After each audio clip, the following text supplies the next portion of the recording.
Crash Course Philosophy is brought to you by Squarespace. Squarespace, share your passion with the world.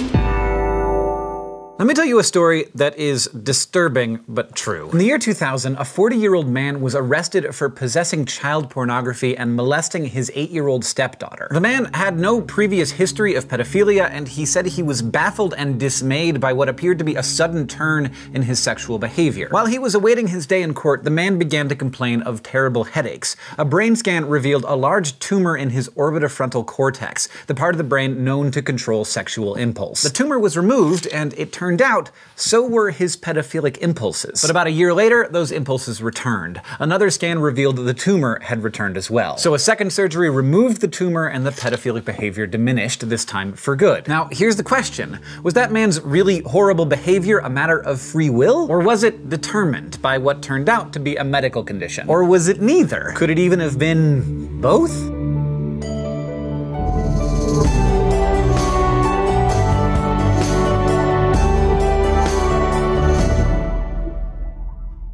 So far, we've considered two metaphysical positions regarding the freeness or not of our actions: hard determinism and libertarian free will. If you found both of them to be wanting, well, compatibilism might just be for you. Compatibilists believe, somewhat like hard determinists, that the universe operates with law-like order and that the past determines the future. But they also think there's something different about some human actions, that some of the actions we take really are free. This view, known as soft determinism, says that everything is actually determined, but we can still call an action free when the determination comes from within ourselves. It's like the difference between someone being pushed off a diving board as opposed to jumping. The result is the same, you end up in the water, but it does look like the cause is different. In case 1, the cause is the pusher, while in case 2, the cause is the jumper. Compatibilists say that in both cases the action is determined, that is, it couldn't not happen, but when the action of an agent is self-determined, or determined by causes internal to themselves, the action should be considered free. This means that we might have moral responsibility for our actions, since the determination for some of our acts can come from us alone. And this was something, you'll recall, that hard determinists seem to have to give up. But it's unclear how meaningful moral responsibility really is in this view. After all, if we're still determined just by our own internal factors, then in what sense are we actually responsible? Which brings us back to the man with a brain tumor. If a growth in your brain, which you have no control over, causes you to have impulses that you also have no control over, do you act freely if you act on those urges? Pedophilia-inducing brain tumors are luckily rare, but there are much more common cases that are similar. For example, should we hold people who suffer from severe mental illness responsible for their actions? After all, the causes of their actions are internal to themselves, so a compatibilist might be inclined to say that they're free. Yet it seems wrong to blame someone who's in the grip of, say, hallucinations in the same way that we blame someone who's not. What about someone who becomes flirty after a few drinks? Do we assign that behavior to the drinker or to the drinks? The drinker's actions are caused by factors internal to themselves. The alcohol, sure, but also their body chemistry, how much they ate before drinking, and who knows how many other factors. Last time we learned about the principle of alternate possibilities and the long-standing belief that in order for an action to be free, an agent has to have been able to do something other than what they've done. But contemporary American philosopher Harry Frankfurt challenges this idea by arguing that an agent could, in some cases, be morally responsible for things he does,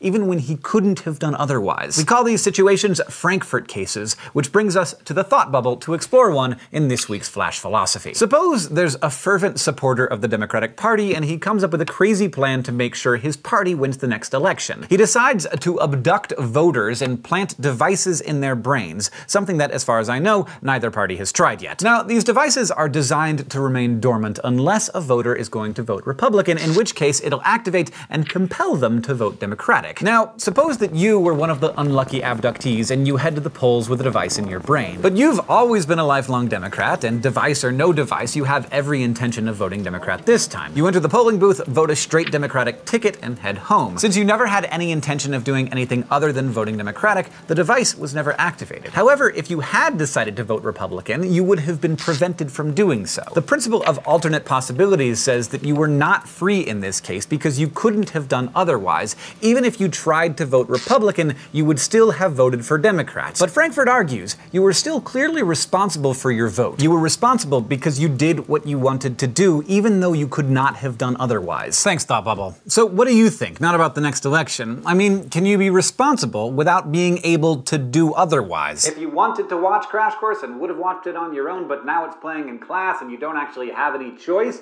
are you watching me freely? Frankfurt cases play on an intuition that many of us share. The idea that you're responsible for actions you've chosen. And your choice needs to come from within yourself, rather than from outside factors. But it's unclear whether we can actually separate internal factors from external ones. A group of friends pressuring you to get high is an external factor, but your desire to conform, or maybe your desire not to care what others think of you, comes from within you. Or does it? Isn't your personality and how you respond to different situations shaped by your parents and friends and earlier experiences? Many think these kinds of examples reveal deep problems with compatibilism. If we can't separate internal and external causes, maybe the answer is to simply say that actions are more or less free, and how free they are depends on how many internal factors are influencing us, and how many external, and how much control we really have over what we do. This is the view taken by contemporary Canadian-American philosopher Patricia Churchland. Churchland points out that as social animals, we can't help but hold people accountable, and assign either blame or praise for their actions. But it also makes sense to think about how much or how little someone is in control of their actions when assigning praise or blame. After all, some actions are definitely beyond our control, like sneezing. So I won't blame you for sneezing, because you can't really control that, but I definitely will blame you for sneezing on my lunch, because you do have some control over where you sneeze. Likewise, I might blame you less for rude behavior when you've been drinking as opposed to when you're sober, but I probably won't let you completely off the hook, because at least under normal circumstances,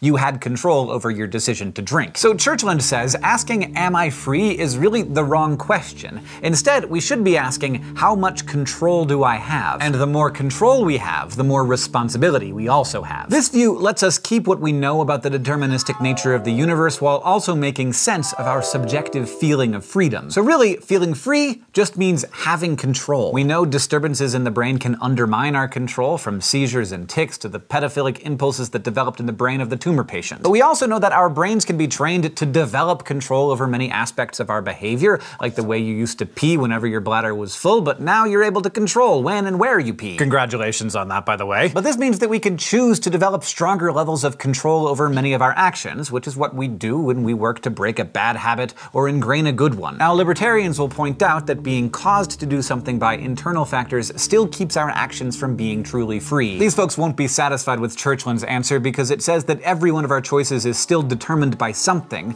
so we can't ever make an undetermined choice. But today, whether determined or not, we talked about compatibilism, we considered whether our internally motivated actions can be understood as free in a deterministic world, we also talked about Frankfurt cases, and we looked at Patricia Churchland's rejection of the free or not free dichotomy and her focus on the amount of control we have over our actions.